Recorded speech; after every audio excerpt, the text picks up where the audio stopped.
I've had quite a few questions about permitted development rights, especially when applied to repurposing commercial property for residential use. The law was changed, or rather this was introduced in September 2020, and a new use class was introduced, which is Class E. And that took in A1, which is retail, A2, which is office, A3, which is restaurants and cafes, and part of D1 as well. And with these properties, you can convert them to residential without planning, although you may require planning if you are going to make changes to the exterior of the building. But there are certain constraints. I'll have to read this because, as you know by now, I just forget.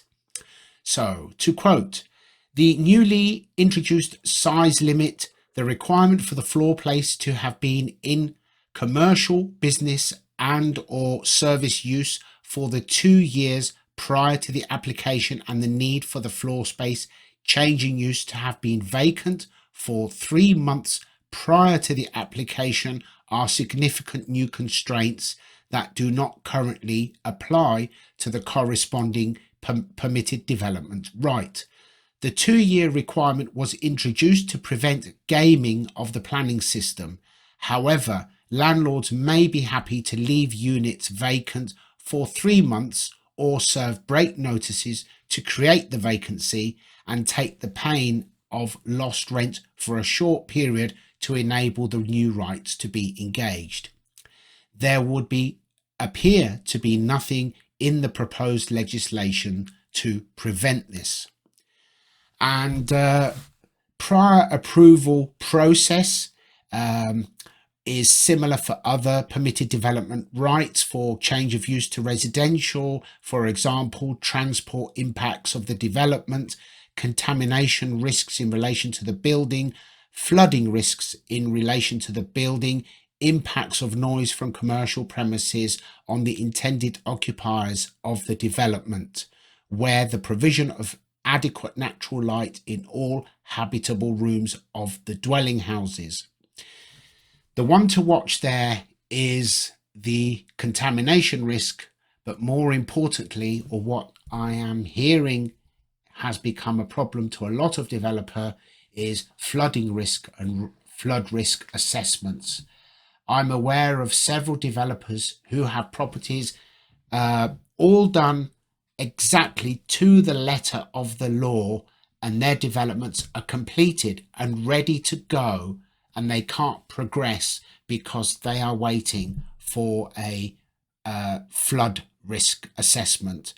I really don't know exactly how that works, what they do, or why it takes so long, but it can be a long, unforeseen delay.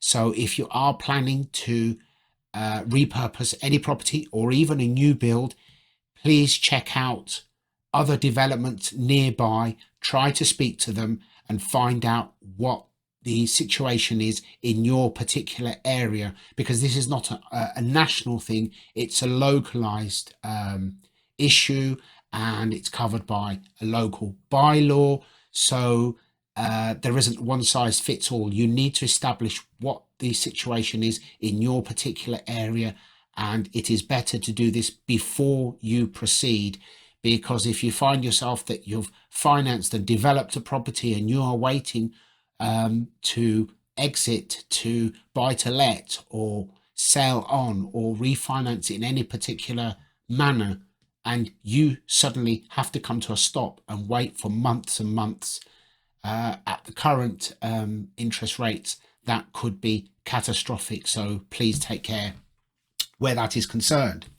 Having said that, as many of you know, that the minimum EPC rating was introduced to commercial property on the 1st of April. I believe it was April, or was it May?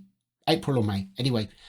And I did mention it in a previous video. For example, in one foul swoop, London lost 8,000 offices that were no longer legal to rent out. This minimum rating is going to rise in 2027 and once again in 2030 if their current catastrophic plans continue. By 2030, over 90% of retail premises will be illegal to rent out. And the way things stand, the chances of the landlords investing the money to improve the EPC rating is minimal because the cost is very, very high, and there are no guarantees that the government won't change the law at any time, forcing them to have to spend even more money. As you know, on these matters, the government, any of them, cannot be trusted because they happily, willingly move the goalpost to suit themselves. So that is one issue.